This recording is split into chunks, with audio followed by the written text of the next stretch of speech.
Hey everybody, it's Eric Cotton here. Just doing a little work on our 2001 Concourse today, and I thought I'd make a video to show everybody what all goes into the fuel system and having to do fuel tank repairs on it. This is a 2001 Concourse on the E350 Super Duty chassis. It has a 35-gallon tank. It's mounted aft axle, meaning that because of the modifications with the Chinook chassis, it is actually located directly behind the axle in this cavity here.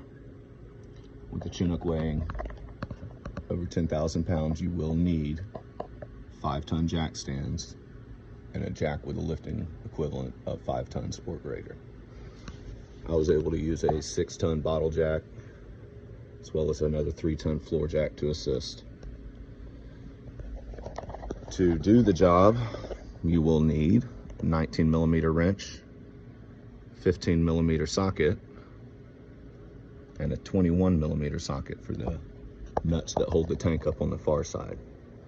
So I don't know why they did several different sizes. Definitely doesn't make it easy while under there, but those are the sizes you will need. It's a 19mm wrench and or socket, 15mm socket, and a 21mm deep well. I also have my DeWalt impact with a 1/2-inch adapter available, as well as the larger impact with a 30mm socket, which was required to pull these bolts out of the sway bar on the rear side. We had to remove the bolts from the sway bar and lift it up in order to get it out. If this is in a shop, they probably have it high enough they'd be able to get the clearance to get it out, but as I'm doing this myself and on jack stands, I wasn't comfortable getting it much higher than that, and that gave me the clearance I needed to get it in and out.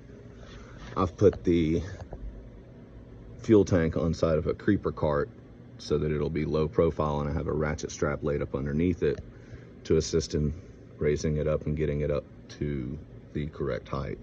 Then I can also use the jack, which I've built a platform for, that allows it to sit on the jack stand securely without sliding off, and allows me to lift it, spreading the weight. So you will also need the fuel, 1/2-inch sockets, a couple various extensions to reach up in there, flatheads to do disconnectors, electrical disconnects, as well as fuel line tools. There are several different types of fuel line tools. We need the ones for Ford. They go around and they do what are called quick connect fittings. They typically have 5/16 and 3/8, which are the two main size fuel lines that have connections. Also, if you're going to be making hoses like I had to, you'll probably want a pair of PVC tube cutters for cutting the hoses, and a 5/16 or 8mm, as well as a flathead for the worm drive clamps and such, for all of your different fittings. Also some zip ties for reattaching it to the frame.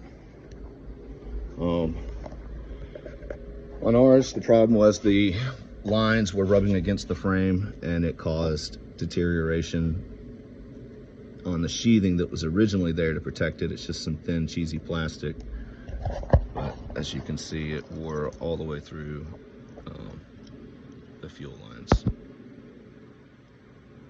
and caused them to start leaking and spewing anytime the vehicle was cranked and running. As I got into it, the filler neck, as well as the evap tube that goes on the side of the tank, goes up to your fuel fill neck, was also extremely deteriorated, so I had to go ahead and replace those. The two main fuel lines for the in and out are 3/8 and a 5/16 fuel line. Now, I was not able to locate I found some 5/16 fuel hose that is rated for fuel, but it is not rated for fuel injection. So it will not handle the 40+ PSI that is required for the system on the Chinook to run. So I was able to find the 3/8, which is the one that was actually damaged.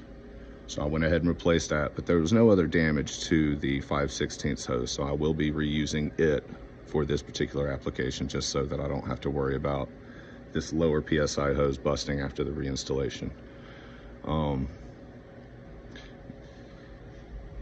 Notable for this, it is, look up according to your VIN number exactly what pump is going to be on yours, but this is what is located inside of the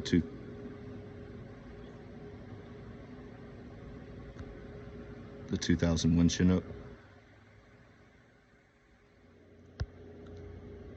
Now this is the fuel pump part number for our fuel pump, but as it's not malfunctioning or damaged in any way, there's no corrosion on the heads and ports, it's going to stay in there for now. But should you need to replace it, that's the one you're going to want to look for, and I would verify according to the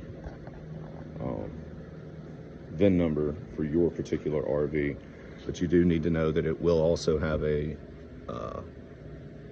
1/4-inch fuel line that runs to the generator. So all of that tubing has to be SAE 30R7 rated for 40 PSI or higher. If you're going to be making your own tubes like I had to, you're going to want the Ford 5/16 and 3/8 steel fuel connectors. These are for the quick connects. These come with a collet that actually helps remove them without the need for a secondary tool like the ones I already have. If you're making your own tubing, you will also have to have fuel compression colliers, which are these. These apply greater pressure and will withstand the pressures needed for the 40 PSI plus fuel injection. For the fuel neck and the vapor tube, or the filler neck, it's 1.5 inch tube, which was hard to find, and a 3/4 inch tube. Both also have to be fuel rated in order to not gum up and deteriorate. So those just attach with worm drum clamps, and I've got them reattached and secured to the tank and ready to be shoved up and attached to the filler neck. So I'm gonna go ahead and start sliding her in there and start getting her lifted up and all the connections attached before pulling her up the rest of the way and securing her to the brackets and the mounts. But if anybody has any questions, I'll be available here on Facebook and in the RV forum. But y'all wish me and Lizzie good luck. Have a great day.